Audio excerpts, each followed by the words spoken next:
Hello students, आज हम start करेंगे chapter 3 geography natural resources water. Students, ये क्लास 8 का टॉपिक है, हम इसको स्टार्ट करने जा रहे हैं। Can you think of something without which you won't be able to survive? क्या आप लोग सोच सकते हैं अपनी लाइफ ऐसी चीज़ के बिना जिसके बिना आप रह सकते हैं? Can we imagine our life without water? हम इमेजिन कर सकते हैं हमारी लाइफ को बिना पानी के? Our earth would be cheese to be a living planet in the absence of this special resource? हमारी अर्थ को हम लिविंग प्लानट कहते हैं, तो वो पॉसिबल कब हुआ? जब हमारे पास वाटर है। इस वजह से ही अर्थ को लिविंग प्लानट कहा जाता है। तो water is required by plants. Water की नीड सबको पड़ती है, चाहे वो प्लांट्स हो, एनिमल्स हो, ह्यूमन बींग्स हो। They all need water for survival. We need water for drinking, cooking, washing and cleaning. हमें वाटर की ज़रूरत ड्रिंकिंग, कुकिंग, वॉशिंग, क्लीनिंग सबके लिए पड़ती है। We require adequate supply of water for growing crops. Crops के लिए भी हमें किसकी ज़रूरत पड़ती है? वाटर की ज़रूरत पड़ती है। तो it is also required in the industry for various purposes. Industries के अंदर भी वाटर की नीड बहुत इंपॉर्टेंट है। The force of falling water is utilise to produce hydro electricity. Even हम कह सकते हैं जो हमारी हाइड्रो इलेक्ट्रिसिटी पावर जनरेशन है बिना वाटर के पॉसिबल नहीं हो पाती है। तो this is one of the main sources of energy required in factories, offices and Holmes.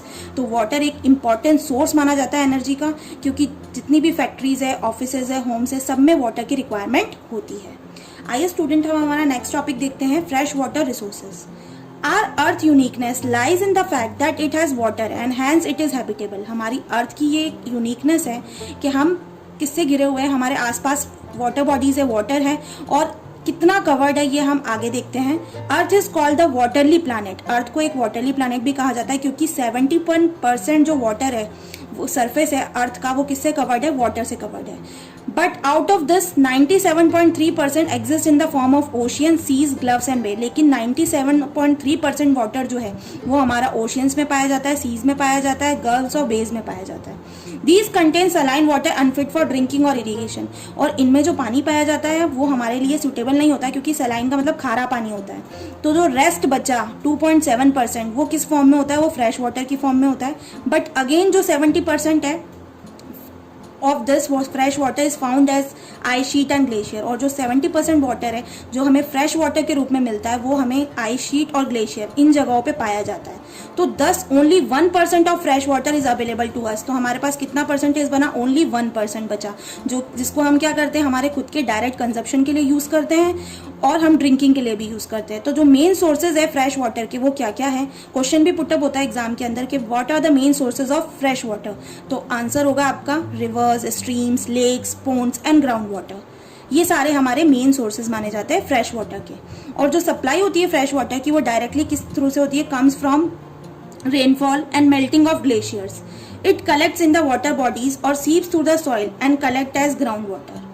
और जो सप्लाई होती है फ्रेश वाटर की वो डायरेक्टली हमें किससे मिलती है? या तो इन द फॉर्म ऑफ रेनफॉल मिलती है या फिर ग्लेशियर का जो मेल्टिंग होती है उससे मिलती है। और ये सारी की सारी चीज़ें वाटर बॉडीज कलेक्ट हो जाती हैं अंडर द सॉइल और ग्राउंड वाटर में जाकर मिल जाती हैं। तो ये हमारे फ्रेश वाटर रिसोर्सेज का हमारा टॉपिक था। इसके आगे हम देखते हैं हमने क्या क्या लर्न किया। तो you have learn that water is a flow resource which is renewable and inexhaustible.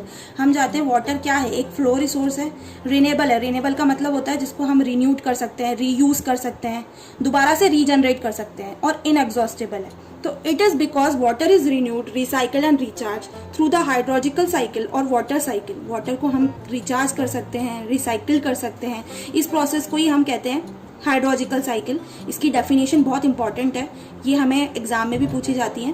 The change of water from the liquid form to the gaseous form and then again to solid form. Water का change होना liquid state से gaseous form में और उसके बाद again solid state से liquid form में, उसको हम क्या कहते हैं? हमारी हाइड्रोलॉजिकल साइकिल कहते हैं। Next, this phenomena makes water a renewable resource. और इस फिनोमिना की वजह से ही वाटर को क्या कहा गया है? रिन्यूएबल रिसोर्स कहा गया है। But in this process, the form of water may change and the ratio between usable fresh water and non-usable saline water may be altered. और जो ये प्रोसेस की जाती है वाटर की फॉर्म की, उसको हम चेंज कर सकते हैं। उसका रेशियो जो है वो यूजेबल होता है और फ्रेश वाटर की फॉर्म में, और नॉन यूजेबल भी होता है जो सलाइन वाटर है, उसको हम अल्टर्ड कर सकते हैं। ऑल्सो जो डिस्ट्रीब्यूशन है वाटर का वो भी अफेक्ट करता है। This may result in floods in some parts of the world while some other areas may face water scarcity। अगर हम बात करें तो बहुत सारी जगह तो हमें क्या देखने को मिलती है, ऐसी सिचुएशन देखने को मिलती है, कहीं जगह तो बाढ़ के हालत पैदा हो जाते हैं, बट ऐसी भी जगह है जहां पर हमें क्या फेस करनी पड़ती है, वाटर स्कैरसिटी, मतलब पानी की कमी।